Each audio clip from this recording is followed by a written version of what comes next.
So we are back after, well, I don't know if it was a long summer, like it's a hard summer, so some of us has to work, yeah, we are back now with the Arsenal. So this is going to be a refreshed version of the podcast we had for the last 3 years going now. So I'm going to be hosting this one here at the moment. It's a pre-season one, and for the special occasion we have daughter and father, Megan and Matt. Matt is obviously a big part of our committee, and Megan is kind of a newcomer. Yeah. She has, I think, a big future ahead with Matt's guidance, I presume, like the madness of the guidance, exactly. So basically what we want to do is, like, we actually kept off social media for a good while, because I think everybody, if it's like me, listening to WhatsApps, podcasts, and God knows how many rumors we had, I'd rather let it all settle down and then we talk about what's already happened. We already started the preseason on Wednesday against Milan. So we're only 3 weeks ahead, away from the Premier League kickoff. So this is what I actually want to see, like, how does everybody feel? How was your summer? Like, how do you feel about the transfers, the preseason, and what we're looking forward from the season ahead? So I'm gonna start. Not with you. Okay. I want to start with thing, like, I just let Matt get the first word. Obviously, Matt, one of the big parts of this transfer window when we started last season, like actually started in January, I think, that we needed a striker. Mm-hmm. It looks like now we got here we go from Fabrizio that Viktor is on the way. He's supposed to have his medical and today, and hopefully, like, he will join the group. What do you make of the signing of Viktor, and what do you think can he bring to the group? Exceptional, absolutely exceptional. Yeah. I think we talked about Fabrizio with his here we go. He's got 4 or 5 here we goes in the last few weeks. But it's looking like it's come over the line now. Exceptional signing. It's the signing we all wanted. Yeah. And I think, we shouldn't go in expecting him to come in and score 40 goals a season in the Premier League. No. He's going to be, there'll be a bit of a transition coming in. He's never played Premier League football before. He's played in the English League all right, but he's never played Premier League. So it's hard to know how he's going to transition to it. Mm-hmm. However, we are getting in the best goal scorer in Europe at the moment. Yeah. He's had a level. And if we can, we've spent the last couple of seasons adapting our game to the system that we had, and now all of a sudden we've got to change the way we play, because we're going to have this out and out goal scorer. It's an exceptional signing. It's a very, very exciting time. I really feel that we can do very, very well this year. But I do say that every year. We say that every year. We always do. Let's tell you, I'm the one here. Yeah, he says it every year. Absolutely every year. Coming to you, what do you make of the signing if he finally goes through the thing and puts on his Arsenal shirt? Well, yeah, I think like Dad said, he's top goal scorer in Europe. He's very, very good, and we've been crying out for a striker for years. So I think it's going to be a very, very good addition. We definitely need one. Yeah, definitely, yeah. Well, look, it's, as I said, we all were crying out for this signing. Like, and we did make a good few signings early enough. Mm-hmm. I think it's the first time we actually on pre-season with a nearly full-strength team. Besides, obviously, Gyökeres is not there, and but yeah, like, so obviously we did another signing with Zubimendi.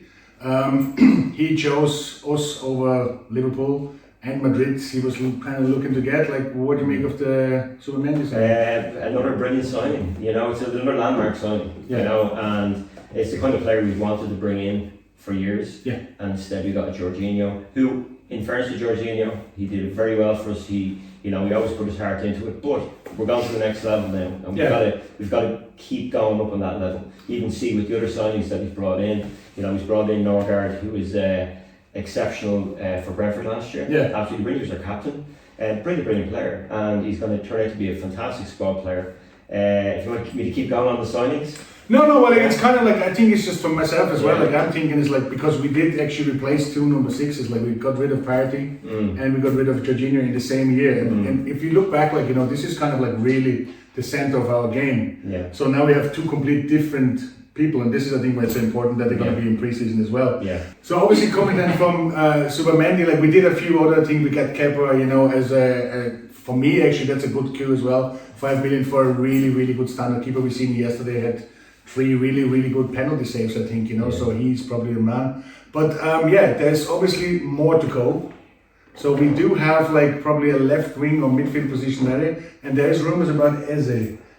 Does Eze Yeah, I think he would be a great addition. I mean, he started with the academy. He's expressed a preference for Arsenal, and we need backup we need a second team. Yeah, we definitely need a second team. Us. But if you could choose between, there's rumours about Rodrygo as well, and there's Xavi, from where is he playing, Leipzig now as well, or Eze. So what would Eze be the studio? Eze just because of his Premier League experience, I guess. Yeah.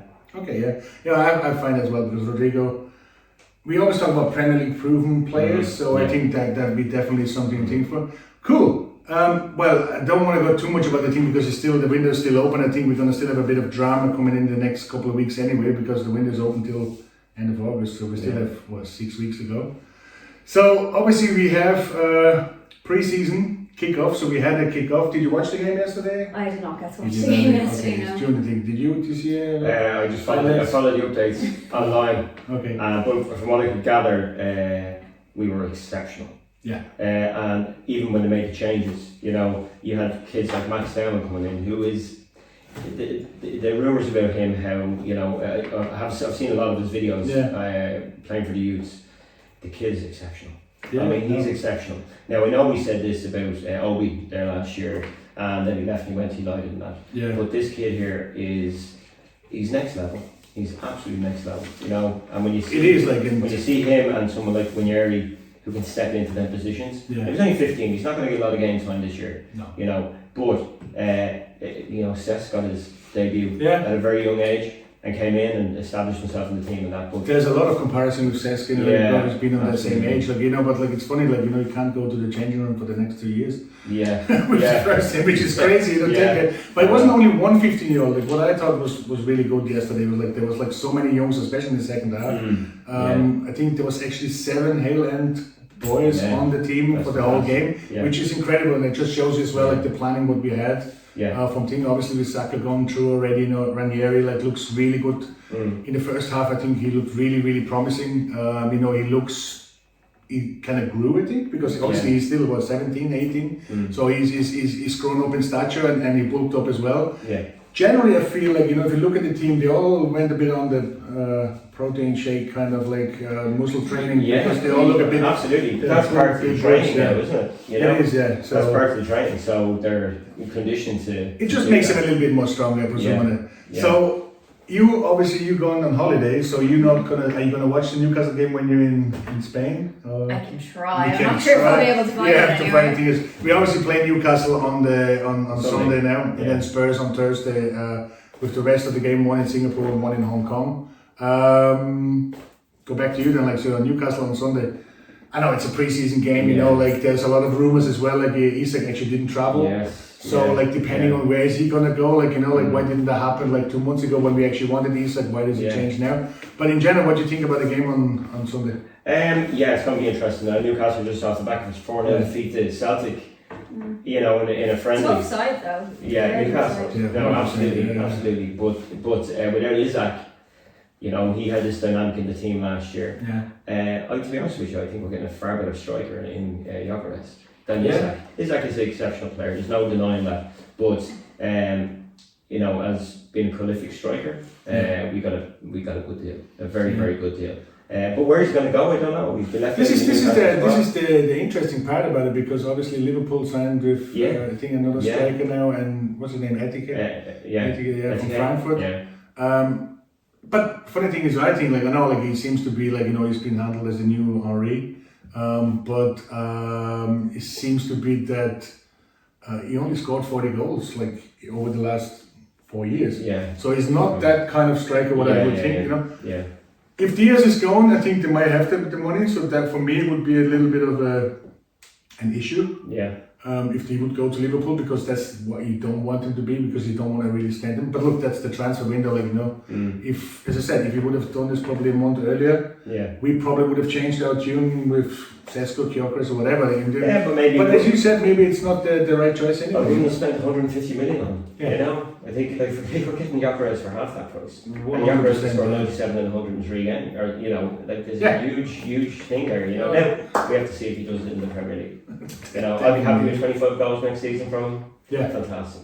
Well, what I want from if he signs now and he comes onto the team and then he goes to play against Spurs, on Thursday and scores a hat-trick. He's an instant He's hero. an instant legend. Yeah, So, absolutely. talking about the instant hero, Ferguson scored today 3 goals in his first game for Roma. Did he not? Yeah, he did. So he's silently thinking he's Yeah. an instant hero for Roma. So, you know, didn't do anything for Brighton, but then he goes to Roma and scores goals. Yeah. But anyway, cool. That's it. But what it brings us to think, obviously, big season ahead. Everybody is going to be excited, I think. There's a lot of, this has to be the season, you know, like everybody says, this has to be Arteta's season because we came so close twice, 3 times actually. You know, we hopefully learned from it. You know, he bought players, he brought them in early. There is no excuses anymore. So what do we actually think? Actually go to you. What do you want to make from the season? What do you expect from the season? I mean, Arsenal know how to disappoint, so I guess I'm going to try to stay hopeful about it. I mean, we've been very good the last few years. It is unfortunate that Liverpool started doing well once City kind of, fell off a bit. But I think with all the new signings, I mean, we have the striker that we've been looking for so long. It should hopefully be a good season. Yeah, shouldn't be any excuses anymore. But then again, you don't know what's going to happen. As I said, we got struck badly with injuries, I think, last year. Shouldn't be an excuse. We should have bought more people because that's what you have to do. You know, you have to cover your thing. I think we did this now. We might be still short about 2 or 3 fringe players, you know, depending who we're going to let go as well. But Champions League, be big season again. So we have to win something. I think that's kind of the minimum, regardless of what it is. Obviously, Premier League, I think, would be nice. Champions League, we did quite well. So shouldn't be any issues why we shouldn't go there either. But I think we have to win a trophy, you know. So that's what we have. What else do we have? Predictions? Do we have any? Yeah, if you have predictions, top 4 next season in the Premier League. Top 4 teams in the Premier League. Yeah, well, you can go ahead. When Arteta came out, he said like there's eight teams that can win the league this year. I don't know who the 8 teams are, but like if Arteta says it, so what's your top 4? Arsenal, Liverpool. I'll put City in there, and then who'll be the 4th? Yeah, that's a tough one. Like Villa, I'll go Villa. Okay. Villa, okay. Yeah. Yourself? I'll go with 3 of them, and I'll throw in Chelsea instead of Villa. I think Chelsea have had a very good end to the season. They obviously won the Europa Conference and they won the Club World Cup, so they're going to be fairly strong. Yeah. But 100% I think win the league this year. And I do say every year. You do say it every year. Totally, absolutely. Yeah. I've been saying it. She's 26 this year, and I've been saying it for 26 years, basically. No, listen, I'm confident. We have to, and Arteta has to. We are at that level now where we spent the last few years being very close. Yeah. And then all of a sudden, now we've made the big signings that should put us over the edge. There's other teams that are really made big signings too. It's going to be a very competitive season, and but I do believe we can win the league. I believe we can win everything, but it doesn't happen. Yeah, that's not we never know what's going to happen, you know. But like talking about Chelsea, the one thing we didn't touch really is like the signing from Chelsea. Since we're signing every season, we sign a Chelsea player. Yeah. Obviously, Noni Madueke is coming to Arsenal. Was a bit for me, bitter taste, you know, like what it goes here, like we buy in Chelsea. But like the problem with Chelsea is they buy so many players, they have to sell players. And they have some good players as well. Yeah. So what do you make of Madueke coming to Chelsea, to Arsenal? I think it's a great signing. Yeah. I think it's a great signing. I think, so he predominantly plays on the right, and he's never going to take Saka's place. But he's going to put Martinelli under pressure. Yeah. It looks like Trossard is going to leave, so we definitely need backup there. Yeah. And Martinelli needs somebody coming in who is to push him. Yeah, he needs to push, you know. Yeah. Because for years Martinelli, and I'm one of his biggest critics, but I love the guy. Yeah. I want him to succeed, but we've got a few seasons now where Saka and Martinelli came in very similar times into the team, and Saka has gone all the way up, and Martinelli's just kind of just stayed like that the whole time. And he consistently kind of makes the same mistakes. And so you need that bit of pressure. Yeah. From what I'm hoping for Martinelli, and I think, like as I said, like we're all kind of his critic now, because 3 years ago, like, was the best thing since sliced bread, and he did fall off, and maybe it's because he didn't have competition. Yeah. Maybe though as well is like because we didn't have the outlet, in where he actually can put the pass, or like where he can go to. Yeah. So what I'm hoping is with a striker now in the center, which kind of is the focal point for him, that we can change a little bit what he does, because that's kind of like maybe do different rooms, maybe they have different things. We don't know. Yeah. That's kind of thing, but I agree with you. I think there was a lot of uproar with Madueke. You know, I think the biggest thing was because he comes from Chelsea and it was actually 50 million or whatever it was, or whatever the price was. If he would have came from, I don't know, Villa or something, I don't think we would have had the same kind of criticism on it. Look, he's an English national player, you know, he's well liked from the team, from, you know, Declan and from Saka, he knows him, so I think he's... You know how fickle Arsenal fans can be. 100%. And, you know, if Madueke had went to Tottenham for 50 million, we would have been saying, why didn't we get him? You know, but that's the way it is. He is an exceptional player, and he's really got great potential. He's very young still, and I really believe, you know. And I think the players we're going to get into now are kind of like very versatile. They can play on the left, they can play on the right. It's the same with Venier, he might go on more into the centre, you know, give more space there.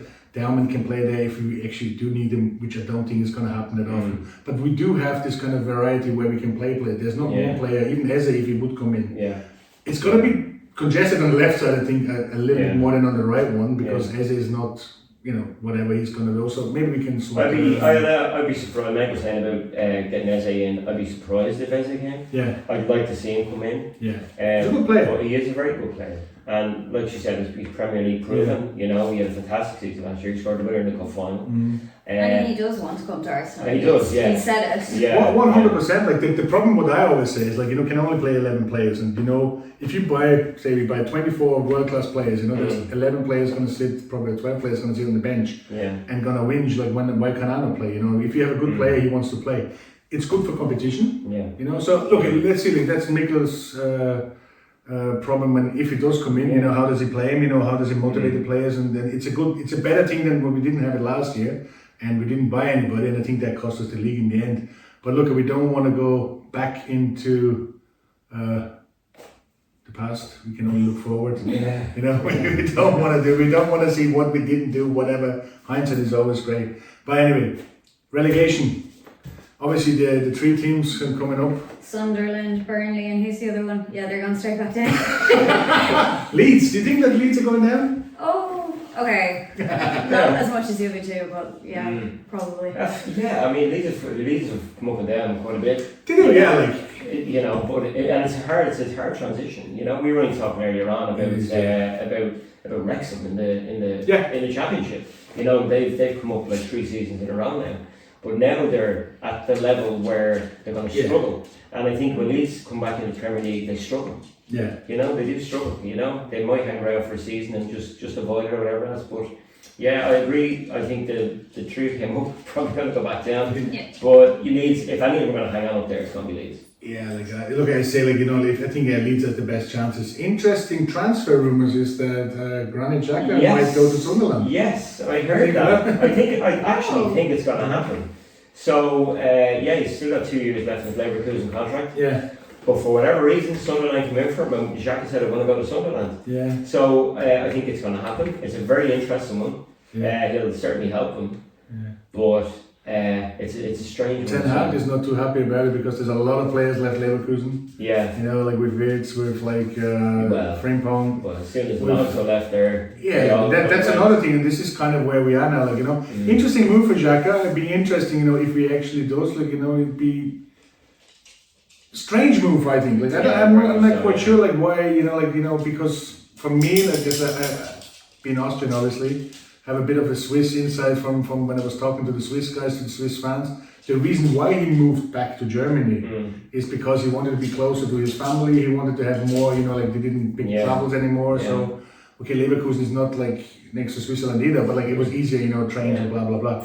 So coming back to England, like, would be very special to Sunderland. Like, I know. Well, Sunderland's only a short train hop to the Swiss border. Probably, that's what it is. Look, whatever it can be. But interesting to see. Like I believe as well. Like Sunderland and Burnley, I don't think they, as you said, it's just so hard like to change into the Premier League. You know, Leeds, I think they have the pedigree. I think there might be a few like lower.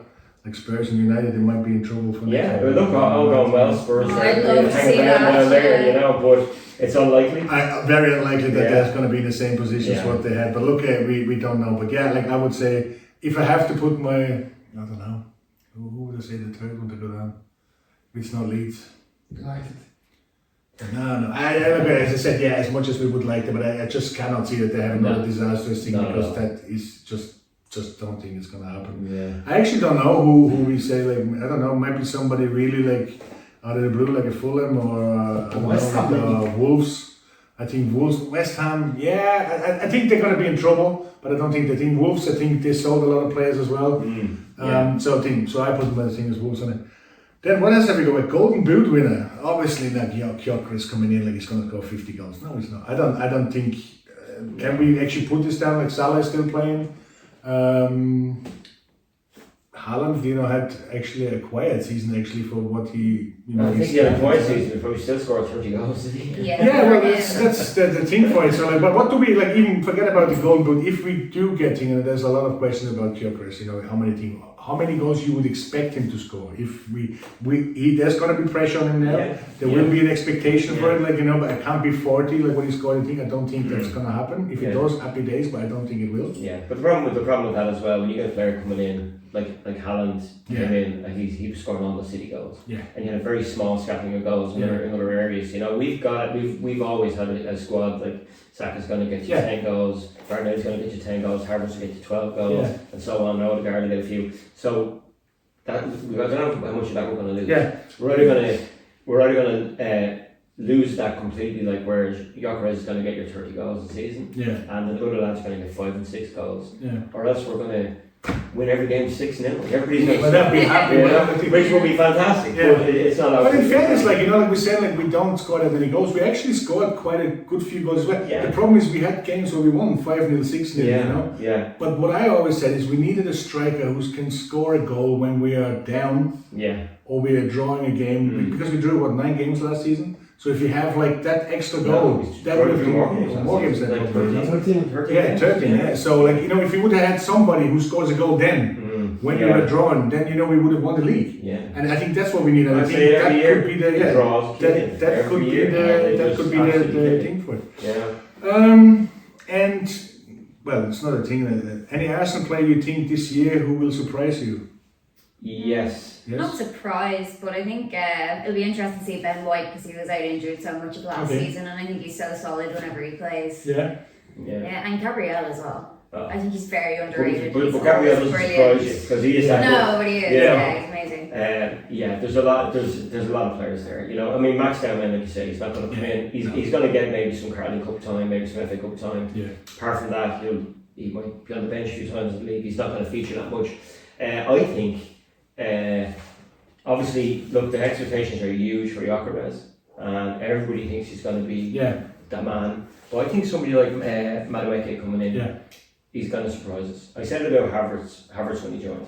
That I thought he'd be surprising a lot of people, and he did. He took his time, but he did. Yeah, he took his time, but he took his time, man. I think he was wrecked by Chelsea, and it took so long, to kind of to get his confidence back. But now he's flying. But Madueke had that confidence coming to us. Whereas Havertz had lost it. But Madueke has that confidence, and I think he'll be able to prove a point. I think he will, and I think he's the one who could really surprise us.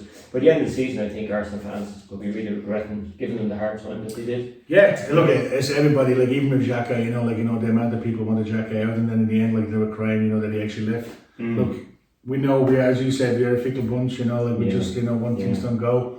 Look, it is what it is. But anyway, we hope that it's going to be an interesting season. It's going to be a good one. As we all know, we all watching the games in the River Bar if you're not in London. So if you're in Dublin and you want to watch the game with us, just come into the River Bar. It's on the O'Connell Bridge. I want to say thanks for Megan doing your first stint on the podcast. It can be nerve-wracking, I know, but it was very when you do your third, it's going to be fine. It's not a problem. Matt, thanks for the hospitality, being in the beautiful Hall of Fame and in the back of that. And as I said, if you do come to River Bar or you can't go to River Bar, follow us on social media. We're going to be, I think, on everything. We're going to be Facebook, Instagram, TikTok. This is going to be on TikTok hopefully as well. So just give us a like, subscribe, whatever it is, and things. Come on, you Gunners. Thanks. Cheers, guys. Thank you.